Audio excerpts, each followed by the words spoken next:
Hey guys, how's it going? Just got into BBC Radio Meyerside. So this is in Liverpool. There's that BBC sign there. Very cool lobby, big building. Let's turn around so you can see. And then I'll turn the camera around and we'll walk in together.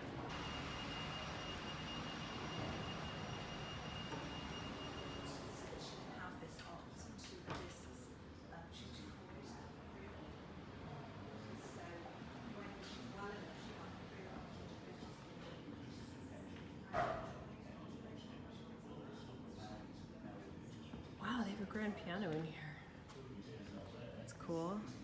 So this is actually a really cool time for them because they've been on the air for 50 years.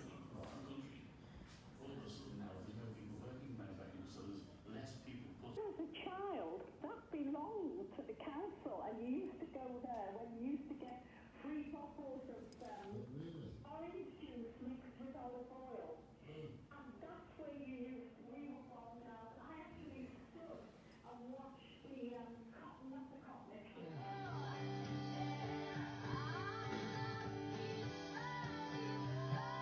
So I'd love to do a song called Trophy Girlfriend, if that's okay with you. Okay. Good choice, yeah. Okay, great. That was my guest, Elizabeth Eckert. And here she is. Hello, Elizabeth. Hello, thanks for having me. My pleasure. Welcome to the show. Which part of the state are you from? I'm from Nashville, Tennessee. So Music City, USA, as they say. You grew up there, did you, as well? I grew up in Washington, D.C., but I've been in Nashville for 7 years doing the music career of a singer-songwriter and getting to play there in addition to touring around. Have you always been solo, or were you part of a band at one time at all? I've always been solo. I grew up playing the piano from the time I was 3 years old. So that's been, my first love was piano, and then kind of started writing songs as a teenager, and then was able to marry all that stuff together and sing. So I get to do all the things I love now. We were talking about the other day about what instruments what instruments you learned to play. I had an incredible guitarist in on Friday, one of the world's top finger-picking guitars. You know? And I said, like, at times it sounds like you're playing two guitars. That's amazing. You know, because the fingers. And I said, how can you move your fingers differently on one hand and right. also move your fingers on the other hand as well? Well, practice, that's what I'll say. Yeah. But the piano is a bit the same because you're using 4 different movements. That's right. And maybe even more than that, because all the fingers are, moving separately. Yeah. And what's great about the piano, the range is so big, it's like having an orchestra, so I can play something that sounds high like a flute or low like a bass. Yeah. You can. It's like a fiddle in a way. Yeah. A fiddle will get you dancing. A violin is romantic. They're the same instrument, really. Yeah, it just depends on what you do with it. A violin is romantic. A fiddle is, just go there, isn't it? That's right, yeah, that's right. My sister's a violinist, actually. I would never call her a fiddle player. She would, turn her nose up at it. So, pianist, piano has that same kind of appeal. You can go, you shake my nerves and you rattle my brain, or you can go, oh my love, my darling, I've hungered, with just a twinkle going on. It's great for songwriting too, because you can get both of those extremes, right, and try so many different things. And I always, when I get song ideas, I always take them right to the piano. I mean, I suppose there isn't, there's no classification of how easy an instrument is to play, is there? I mean, is a piano harder than a guitar? Is a rhythm guitar harder than a bass guitar? I don't know. I mean, I would say the piano, one thing that's nice about it is you can't play out of tune like a violin, oh, you right? Can. If the piano's out of tune, then you can, right? We had a great cabaret act called Les Dawson. Very, very funny man. Very funny man. He passed on now. And he could play the piano badly, deliberately. You understand what I mean? Love that. He played the piano badly, deliberately. And if his comedy wasn't going too well, he'd go and do a song, played it badly on the piano, and he'd have them back with him again. Well, you might not believe this, but that song Keeper that you just played, when we went in the studio, we wanted it to have kind of a rock sound. Yeah. So we actually it was Warner Brothers Studios in Nashville, had a beautiful, grand Yamaha tuned perfectly, and then we brought in this old upright kind of banger that was intentionally out of tune, and kind of put them both on there to get that mix. I love the piano sound on that. Bad word. Yeah. So what made you take it up when you were 3? I mean, the 3 are comb and paper. That's right. Well, my parents are musicians, so it's kind of when you're. It was a duty. It's right. Luckily, I loved it because I probably would have done it regardless. But they both played the piano, so my mom played the piano a lot when I was young. So I would literally crawl up on her lap to get to it, and just you want to do what your parents do. So I would copy them, and then soon it became just a love of mine. So how old were you before you went on the road? Gosh, it was in my early 20s, so as a teenager. That's a long time, that. Yeah. You've had your teenage years, you've decided whether it's boys or the piano. That's right. Oh, definitely it was the piano. And, I went to school for piano and loved it, and then, but since I've been able to do the songwriting as well, that's just taken over. Okay, tell us about the album then. Is it your first album? It's my first full-length album, so it's called Trophy. And the album's got a lot of empowering songs. They're all original, except there's one cover on there. But they kind of... It's Toxic, the cover. You got it. Toxic's the cover. I'd have Toxic because I can't imagine you doing Toxic. Well, we might have to do that one if you want to hear it. So, but it's an acoustic piano and vocal version of Toxic that's kind of a cool, kind of sultry. And as well as I tell you what else there's a lot of on the album. There's a lot of leg. Oh yeah, the picture. Well, I can't deny it. It's impossible looking at that picture. Oh well, thanks. I'll take that as a compliment. Yeah, but I don't know that from experience. No. I don't know. I've heard, that's a thing. Right, we've got this thing going for our 50th year called 50 from 67, but we've asked our listeners and our guests if they could do a cover version from 1967 to include in our 50 from 67. And you've kindly acquiesced to do such a thing. I have done it, yes. Is this a particular favourite of yours? Or with a band a particular favourite of yours? Well, I'm a Believer has been one of my favourite songs for a long time. And actually, Neil Diamond is a favourite. He's such a great writer. I actually got to hear him in Nashville recently, which was fun.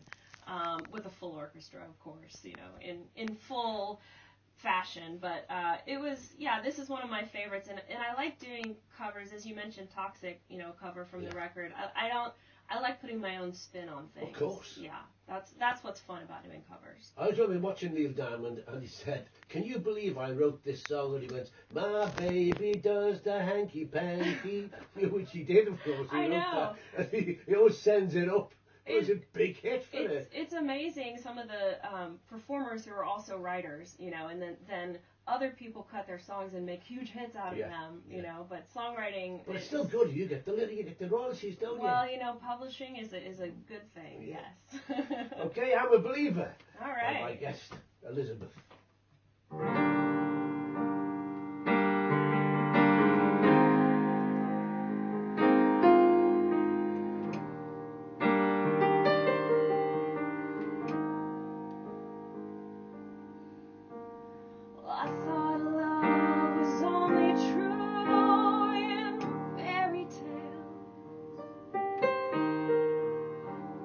Someone else, but not for me.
saw your face, and I'm a believer without a trace of doubt in my mind. I'm in love, oh, I'm a believer. I couldn't leave you if I tried, even if I tried.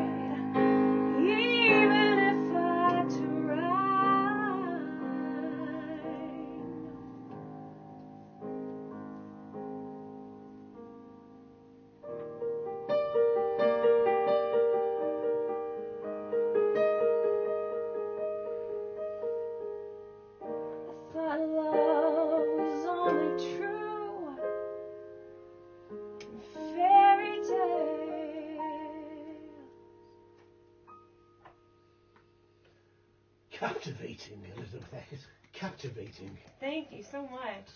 I think I might know the answers to this question before I ask it. If you decided to go out as a tribute act, who would you go out as? Carole King. Just Is that what you thought? Exactly what We're I just thought. connected right here, Exactly aren't we, what Billy? I thought. If you're doing a tribute act, it would have to be Carole King. Oh, thank you. Well, that's a compliment that you thought of it too. She's one of my idols.